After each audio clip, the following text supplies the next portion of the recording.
welcome to today's Postgrad Insight session.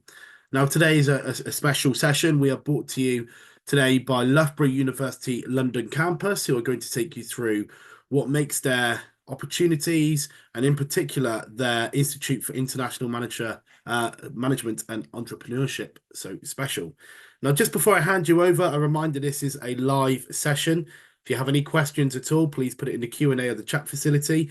If you'd like to find out more information about our £500 or £2,000 bursary, you can put this in the chat and we can reply back to you as soon as possible.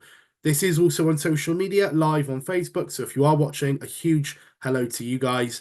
And please put your questions in the messenger facility, not in the post.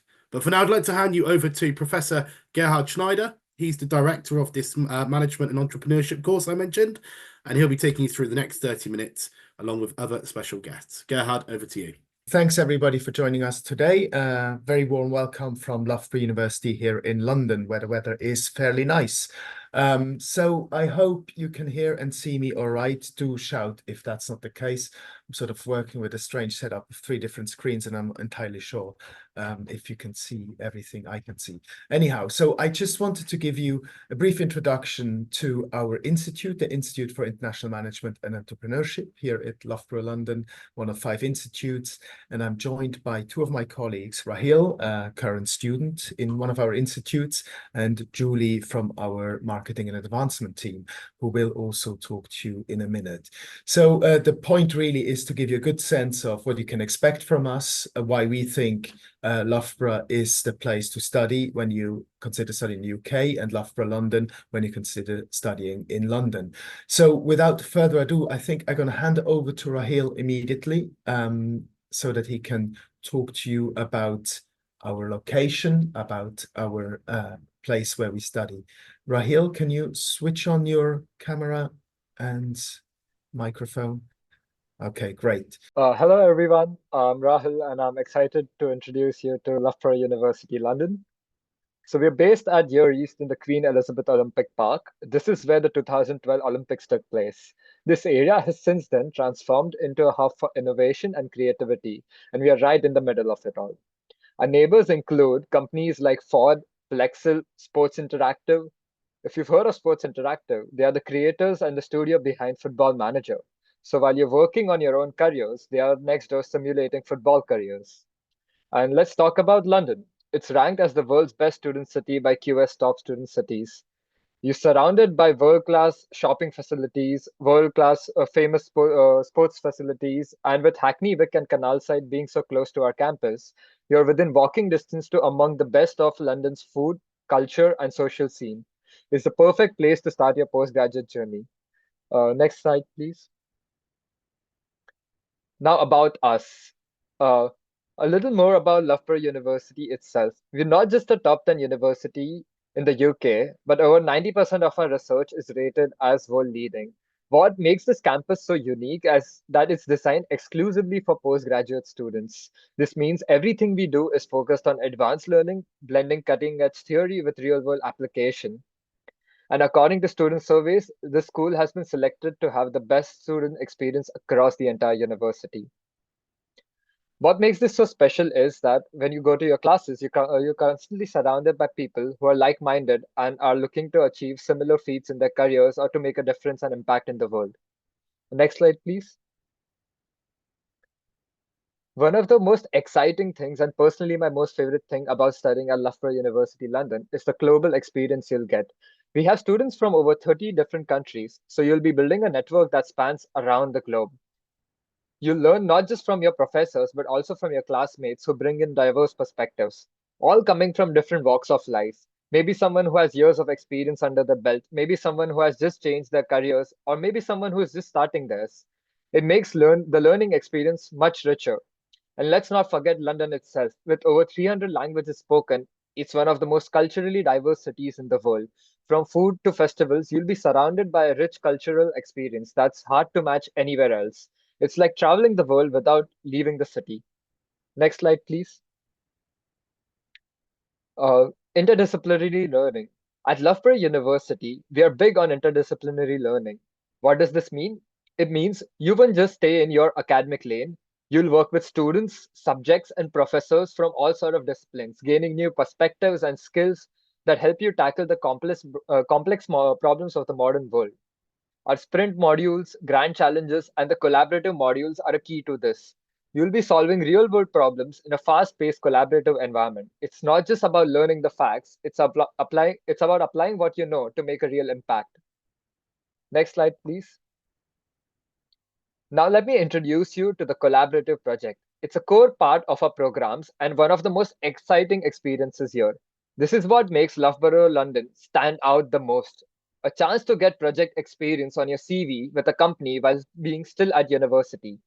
This isn't your standard group project. You'll be working with students from different disciplines to solve real business challenges.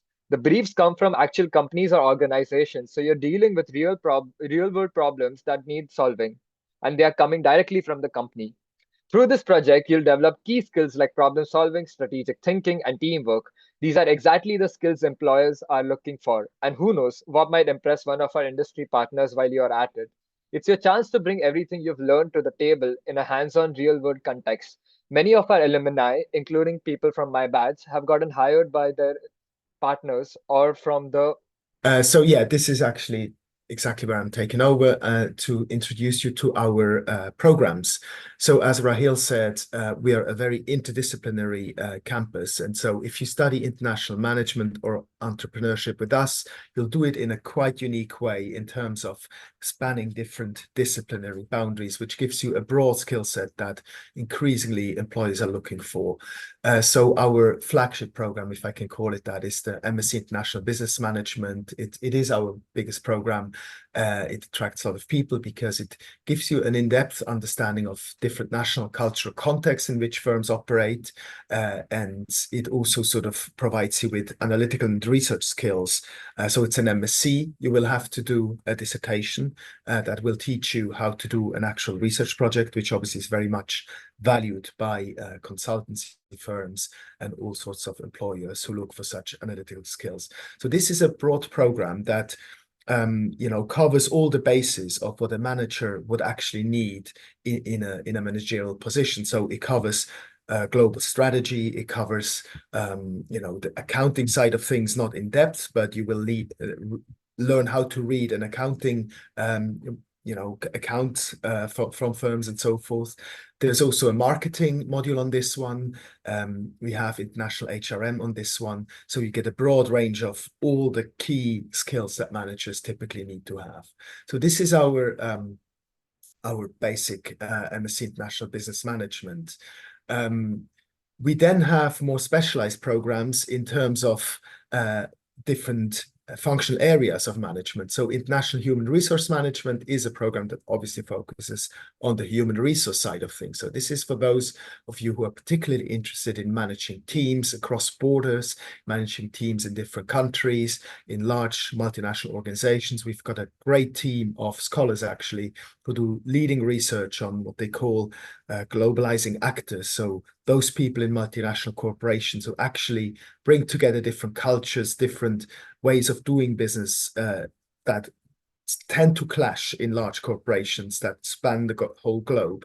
And so this is a program that prepares you for that sort of workspace, the new global work where people from all sorts of countries have to work together around the world in virtual teams, in actual physical teams, and so forth.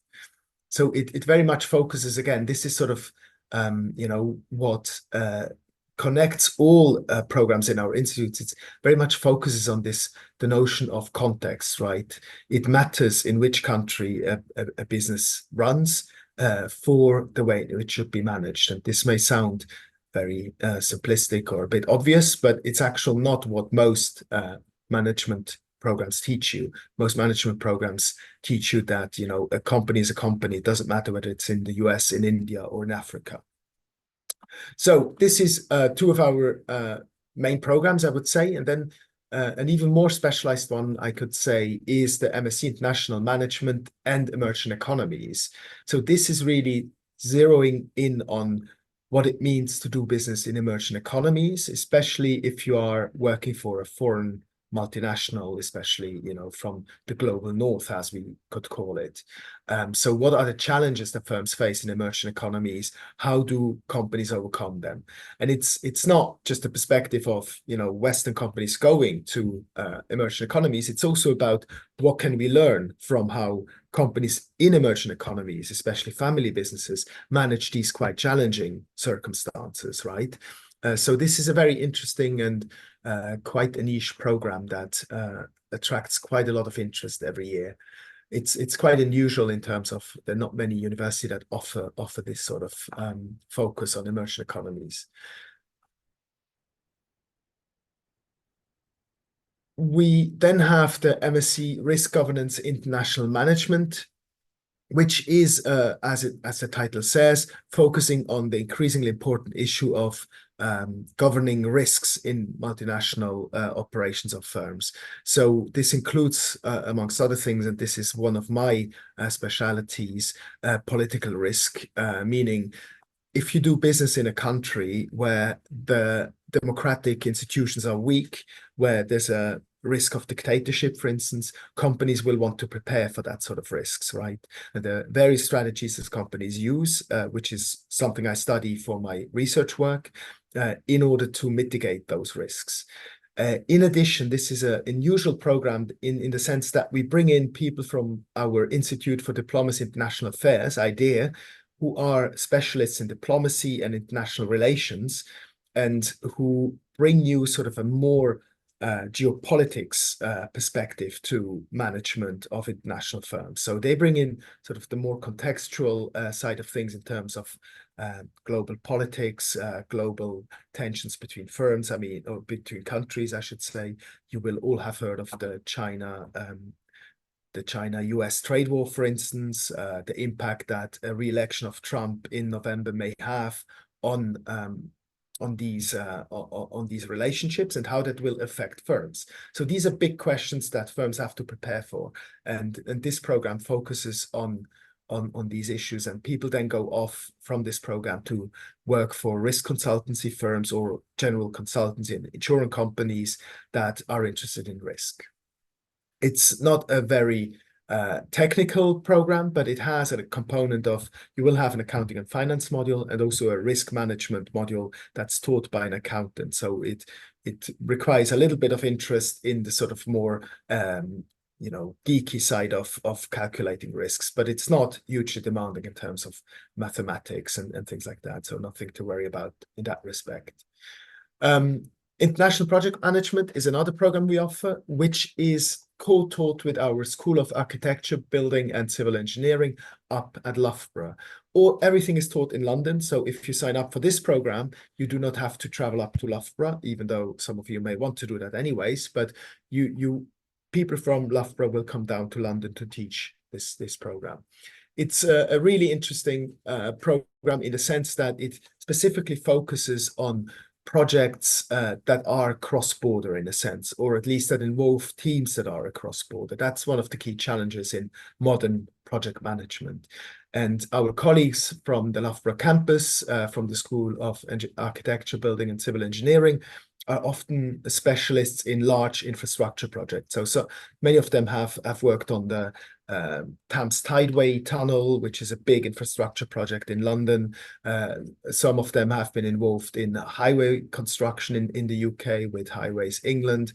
And so you get a lot of input, especially from experts in construction and these sort of things. Not only, we've got experts on digital projects, digital service industry and so forth, but the strength of Loughborough is in infrastructure building. And then one of our latest programs, MSc Sustainable Management, is a brand new program that we teach with other institutes here on the Loughborough campus, with the Institute for Creative Futures, which contains people with expertise in design, designing for sustainability, designing service design for sustainability, and so forth. And this is a really exciting project that we're very proud to launch this year. And it sort of is becoming obviously one of the key topics for anybody interested in running companies, how you make companies more sustainable, right? How you do well while also doing good for the planet and the natural environment. So this is a very exciting new program because it brings in experts on sustainability that sort of collaborate with our staff in international management and entrepreneurship to sort of, give you really a rounded expertise and skill sets in the area of managing for sustainability. So this is something to check out on our webpage, and I'm obviously also happy to answer any questions via email or on LinkedIn if you're interested in discussing this further. So yeah, these are essentially our programs in international management. We then have 2 programs in entrepreneurship and innovation. So the MSc Entrepreneurship and Innovation Management is really sort of the program that provides you with the cornerstones of innovation management and entrepreneurship. And it's very much a practice-oriented course where you really get your hands dirty in terms of, designing, business plans and so forth. We've got a great team of people who teach you, very hands-on skills in terms of, using gamification, using hackathons and whatnot. So this is a very interesting program. And we have a second one which focuses more on the financial side of things. So how to finance new ventures, how to finance innovation. And it sort of, focuses a bit more on this side of things. It's also very hands-on, but it focuses more on the obviously very crucial element of financing entrepreneurial ventures. So these are our programs. I should add that as of this week, actually, one program that we don't have on the slides yet, which has just been approved by our strategic committee, is MSc in Management and AI, co-taught with our Institute for Digital Technology. So this has been approved and it will be on the webpage hopefully before the end of the year, but we're now in the process of developing material for that. But just so you know, if you're interested in that, just drop me an email or find me on LinkedIn and I can give you more information about that informally at the moment. So these are our programs, and I think all of them, obviously you may have your preferences, your specific interests, your specific strengths, and which will determine your choice. But one thing I can assure you is that all our programs here at Loughborough London are very much focused on, providing your a springboard for launching your career, increasing your employability. We've got a very unique approach to, in a sense, enhancing your employability throughout our curriculum. So Rahil already mentioned the collaborative project, which is an optional module on all our programs where you can literally, collaborate with an organization in London on a specific brief, where you work in a group to provide them with a specific type of solution to a problem they're facing. And it's a very interactive and a very sort of hands-on learning experience that obviously increases your skills in terms of teamwork, in terms of talking to clients, as it were, and so forth. We also have guest lectures on literally all of our modules. We organize careers events with our alumni. There are site visits. I think the International Project Management team, for instance, organizes visits to some of the construction sites along the Thames. Thames Crossing is going to be a next big one once it's approved. We've got an in-house team, which is called Future Space, who are the people who specialize in providing you support for your career. That includes exercises such as, I think, what used to be called Skills Check. They may have changed the name this year, but it's essentially a way for you to get an assessment of what they think, our Future Space team, the skills you need to improve on to be competitive in the labor market, on which ones you're very strong, which ones you should sell in your application letters and so forth, and your interviews. And to have bespoke careers advisors as well, with whom you can book time in order to do mock interviews and things like that. So you've got a very good dedicated team to help you with all these things. Yeah, we've got dedicated support for entrepreneurs as well. So this is something, if you actually are somebody who thinks, I want to create my own business, I have an idea, I want to use one of the entrepreneurship programs in order to advance this idea, you will be supported by the Future Space team in all sorts of ways as well, in order to bring forward your idea. So this is in terms of careers and employability. We rank very highly in the UK in terms of employability of our postgraduate students. So you're in very good hands in terms of, finding jobs, making yourselves fit for the labour market after your studies. So I think this is all from me for now. I will hand over to Julie to talk you through the slide on scholarships, and I will switch off my camera and mute my mic, but I'll be here for the Q&A afterwards. So thanks for listening. Julie, if you could switch on your camera and mic, Hello. that would be great. Hello, everybody. I'm going to talk to you about some of our university-funded scholarships. I think the sort of the main one that you will all be interested in is the Loughborough University Global Impact Scholarship. As you can see, it's a very, very nice scholarship because you can get up to 100% of your tuition fees paid. Now, this is open to students from low and middle income countries. So if you're from the EU, the UK, the United States, Australia, New Zealand, unfortunately, you can't apply for this one. You need to demonstrate that you're an exceptionally high achiever and that you want to contribute to the development of your country after graduation. The application form will leave you a section where you can demonstrate this and show a few examples. The deadline for this scholarship is the end of April 2025, but you do need to have an offer to study with us before you apply for this scholarship. So please make sure that you submit your application to study with us well in advance, at least a month or two beforehand if you can. So that is the application that the scholarship you have to apply for, but we also have some automatic scholarships. The Excellence Scholarship is a 20% scholarship based on your academic achievement. So you need the equivalent of a UK first class honours degree. If you go to the online prospectus where it talks about the courses that we offer, there will be an equivalency table there, so you can see whether you're actually studying at that level at the moment. And the final one I want to talk about is the alumni bursary. Now, this is open to students who have previously studied at Loughborough University, whether it's a bachelor's degree or a master's degree. We'll automatically award you a 10% bursary towards your tuition fees. Now, if you're very fortunate and you've got a first class degree from Loughborough, we'll make that a 30% scholarship. So we will add those up. You'll get the Excellent Scholarship and the Alumni Bursary. So these are the three university funded scholarships that are available to you. But we also have a variety of other scholarships that are awarded by other institutions.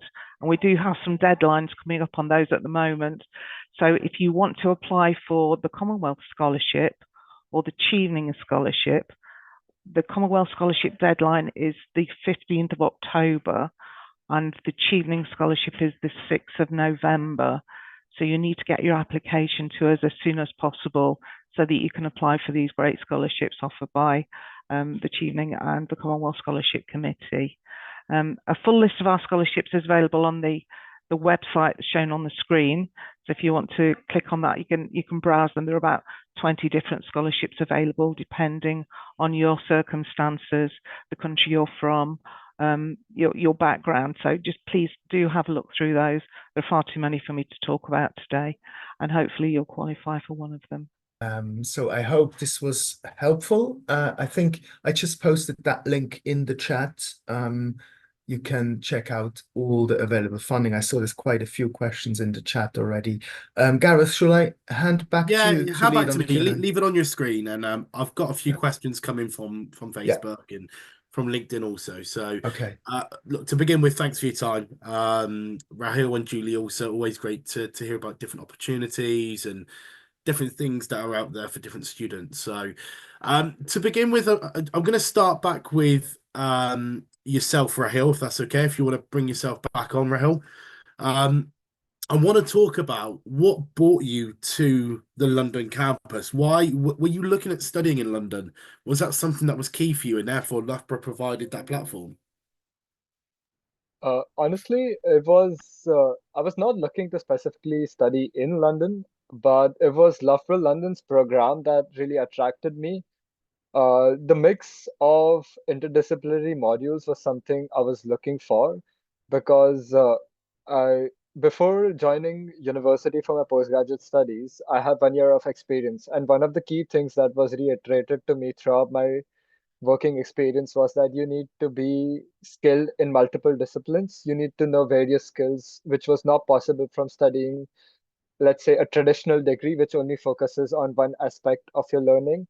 And aside from that, I had looked up the Loughborough London campus's future space department and the work they were doing with collaborative project, collaborative dissertation, or with their ventures like Venture Crawl, Startup London, essentially providing resources for individuals to upskill themselves and get real world exposure, which was something I was looking for specifically. So I think that's what attracted me the most. Excellent. And look, it's London. It's not inexpensive. It's a great place to live, but ultimately, I think where the campus is, I think it's fair to say it's a really big student community hub there. Helps you settle in loads of different cultures. Yourself, you're an international student, presumably. Um, how does that help you settle in, and how key again was that to, where you wanted to study? Or yes, you're going to be in London, but you want to be somewhere where you feel at home. I mean, the fact that Loughborough had a campus in London was just a cherry on the top because London is so diverse and so culturally rich. With just settling in, you just find communities or neighborhoods of communities in different places in London. So coming from India, I was initially to settle in. I was looking for a place which had a lot of Indians in it, so I could have people around me who would speak my language to show me around, maybe guide me, and that is exactly what I found. And once I interacted with my colleagues and other peers, I found out that there are communities all across London, and everyone's open to help. Everyone shows the people who come in different tips and tricks. I mean, I was able to find my local snacks that sometimes I couldn't even find back home in London really easily. And I was told my peers could find snacks from their home countries over here very easily. So, yeah, I think that's the best part of London. You get everything from all around the world. Excellent. Rahul, thanks for your time there. Gerhard, can I welcome you back on quickly?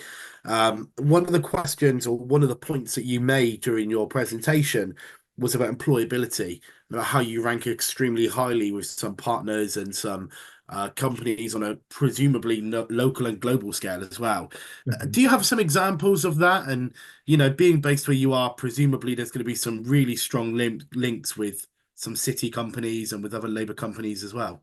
Yes, absolutely. I mean, so this is so great about London, right? Especially so we're in East London. Actually, you see on my screen, you can see, it's sadly it's the West Ham Stadium. I'm not a big fan, but I'm an Arsenal supporter myself. But still, it's a nice area, and we have loads of startup companies around us, right? So this is one for those in the entrepreneurship space. We're in a building called Here East. And there's just opposite of us, there's a sort of a space called Plexel, where there's tons of startup companies in the sort of AI space, digital space, esports, whatnot. I mean, it's all sorts of companies with which we have very good connection through our future space. They get involved in our collaborative project. They work with us on collaborative dissertation. So we have a form of dissertation where you actually do an internship and then you write your dissertation based on your experience. And so this is one of the groups of companies we have connections with. Then we have connections with the usual suspects. Our students go off to work for KPMG, the big banks. I think one of my recent students went to Goldman Sachs, or Deutsche Bank is another one. So they're obviously all present in London. So we connect to them, but we also we also have some international firms, obviously. We have international students. Many of them go back to their countries and, provide us also with links to through our alumni network. I don't know if that's answering your question, Yeah, Gareth. yeah, absolutely. Yeah. I think that I think it's always important to talk about employability because at a master's level, that's the next step. You know, what am I Yeah, doing yeah, next? What yeah. am I doing in my career? So I feel it's very important. Mm. Just want to talk about where shall we go to next? Entrepreneurship. Obviously, it's such a key topic at the moment. It has been for many years now in the UK. Mhm. Never mind London. What do you think? Because we are seeing a huge rise from our side in terms of the amount of students looking to study a business stroke entrepreneurship course. Mhm. Would that marry your figures from your side, and therefore you look at that and go, it's on the rise again? Yeah, so I think you're right. I think there is sort of a cyclical nature to entrepreneurship, right? Is oftentimes, yeah, I think the new technologies have really led to a new wave of interest in entrepreneurship because it seems much easier to set up a business that's purely a computer somewhere in a coffee shop, and you create a website or an app and you're an entrepreneur, right?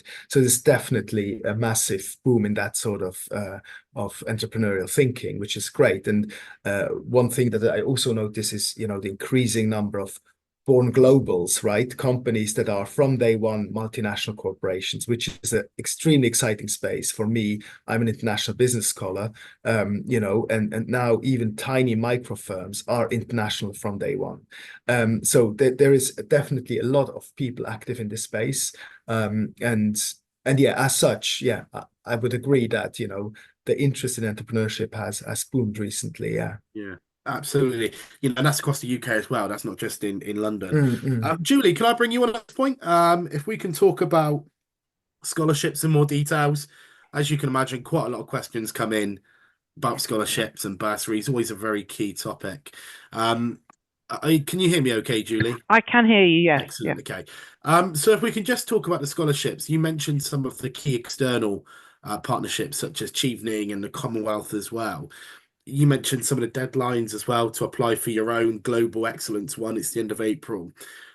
Should students be looking at what scholarship they want before they apply for the course, or does that come secondary? What, in your opinion? In my opinion, they need to get their application to us as soon as possible, and then they can look around at the scholarships available. As I said, there are two important deadlines coming up very quickly. So the students should have a look at what they want to study, submit their application to us. We can generally get a decision back within about a week or so, and then they can apply for their either Commonwealth or Chevening scholarship. It's really, really important that you do get those offers. I think you can apply for more than one course. So if you're unsure about the course you want to study, please apply for 2 or 3 courses, and you can narrow them down in time for your scholarship application. But please get your applications into us. And loads of questions are coming about scholarships. Can I get a scholarship? I'm from Zimbabwe. I'm from Nigeria. I'm from EU. Presumably, there's a whole list online in terms of depending on which nationality you're from, you can apply Definitely, for yeah. these scholarships. Yeah, definitely. We have a whole variety of scholarships. Too many to mention here. You can definitely get a scholarship if you're from Zimbabwe. We do have country-specific scholarships. So all they need to do is have a look on our website and just scroll down and find the one that applies to them. A lot of scholarships are automatically awarded, so you don't even need to submit an application form. Absolutely. And while we're talking about scholarships and visas and whatnot, visas is something that hasn't really come up yet, and there are people asking about that, whether or not it's part of your remit or not. Students will come on, they'll look to apply for the course they want to study, and then they'll go and find their visa. What help can you provide students from a visa perspective to help them get over the line? Because it can be quite stressful. Oh, it's very stressful. We do have a deadline of the end of August for all students to meet their offer conditions, if they do have conditions, and for them to accept the offer. And this is because we know it can take a while for them to obtain a visa. We also ask for a CAS deposit. It's £2,500, and that needs to be paid before the end of August so that we can send them their CAS. We have a great team of international student advisors who will help out with their visa application if they run into difficulties. So try not to worry. if you want to apply for your visa early, just to put your mind at rest, we will be sending out CASs from about May onwards. So you can get an early application in.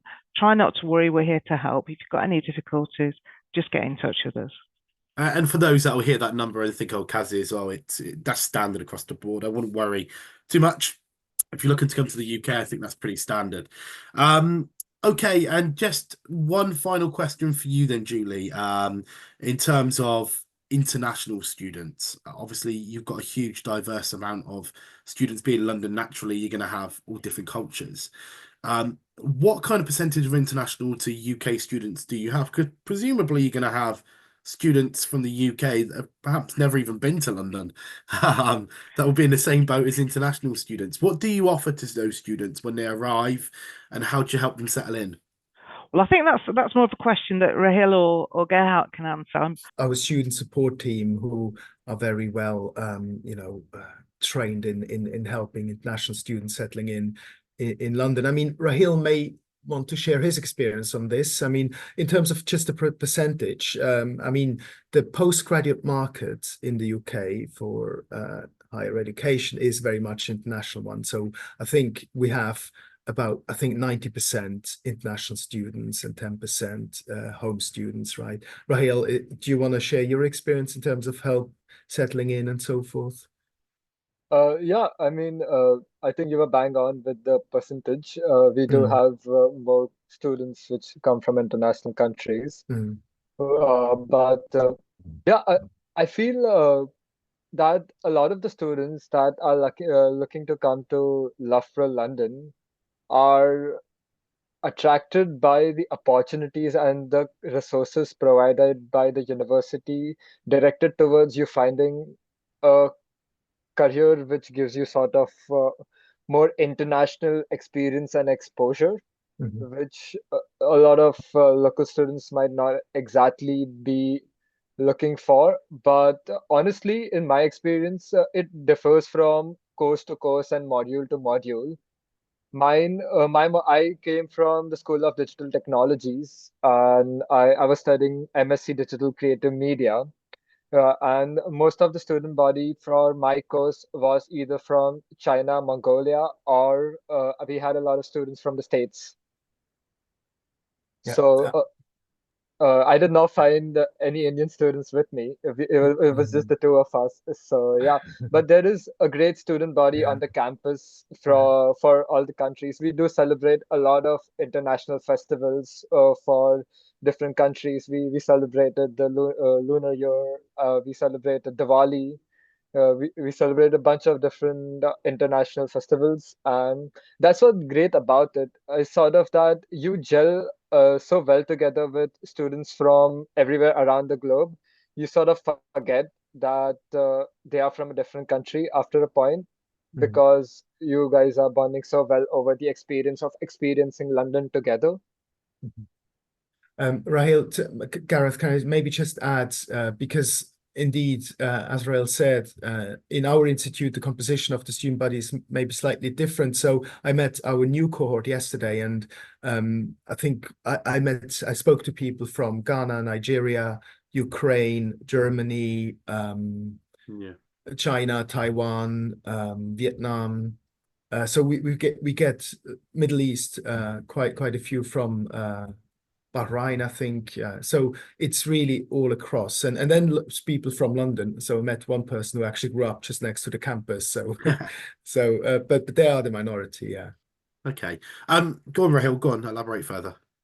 Yeah, is this that a lot of the times, a lot of the students that come to our campus are international students, but who have already stayed in London or in the UK for a few years. They have done their undergraduate in the UK. So they might be from an international country, especially from like the African countries, but they have done their undergraduate in the UK. So whenever you talk to them, it's just sort of that because they have lived in the UK or London for so long, they have sort of a more local perspective, and they come. It's just you become so culturally diverse that you no longer belong to one place. is when you present yourself. I can just say that like after living in London for a year, I've changed in so many different ways that whenever I speak and now interact with the new people coming in, there's a lot more that I can offer and say about the country and the city. Okay. Two more things, and Gerhard, I think this is probably for you. So Rahil, thank you for your time. First of all, I want to talk about intake dates. We've spoken about the application dates for the scholarships and the bursaries and whatnot. There's various different dates there. What intakes are you taking? Presumably next September. January. Do you do a January intake? We have a January intake, on virtually all of our programs at this stage. It's worth checking out if you're specific program that you're interested in. But yeah, so we have a January and a October start. Yeah. Excellent. And one final question as well is accommodation. Not really been mentioned too much. Do you offer guaranteed accommodation? There's a lot of London unis that do. If you don't, what opportunities are there around in the surrounding areas and perhaps further afield, perhaps more affordable, with the transport links as well, that you would recommend? And therefore, what would you say to those students that are in Two Mines? Yeah, okay. So we have a bespoke accommodation team, so you can get advice from London Student Services about where to stay. So we have contracts with a student accommodation provider, just literally 10 minutes walk from the campus. It's called, is it called Unite? I think, Unite London. Yes. Yeah. And so we have a certain number of guaranteed rooms, right? But many students actually want to live somewhere else. They want a flat share. They want to be in a different area. And so, yesterday I spoke to people who live in Greenwich, others more central towards Mile End. And so there's loads of opportunities around, loads of student housing in London. It's easier to find accommodation without problems in October than in January. But even though January starters have, I mean, it's a bit slightly more difficult. It's worth starting earlier to look, but we support you through that. I mean, so I'm not the expert, so I don't know all the addresses, but we have a team that helps you with that. Sure. But we have, like most students stay in Stratford, which is literally 10-15 minutes walk to campus. Important to remember that the transport links into East London are unbelievable. So there will be students as well that do live further afield, even going up to the likes of Hatfield and further afield. So don't feel like you have to live in East London near the campus. The transport links are great. Gerhard, you could even commute from Paris, actually. We have got a Eurostar link to King's Cross and then 7 minutes to here. So well, it's still probably cheaper than living in Paris. I've been there before. It's not cheap. True. Look, Gerhard, thank you for your time. I really appreciate everything, and also to Julie as well and Rahil. So thank you for your time. The links are all in the chat facility now. If you are watching on social media, I have put those links in there also. If you have any questions, we look forward to seeing you again soon. But thank you, everyone, Gerhard, Julie, Rahil, for your time, and we look forward to seeing you again soon. And don't hesitate to connect with me on LinkedIn if you have further questions or interest in Loughborough, London. Thanks, everybody. Everyone watching will Gareth. receive that. Thank you. Take care.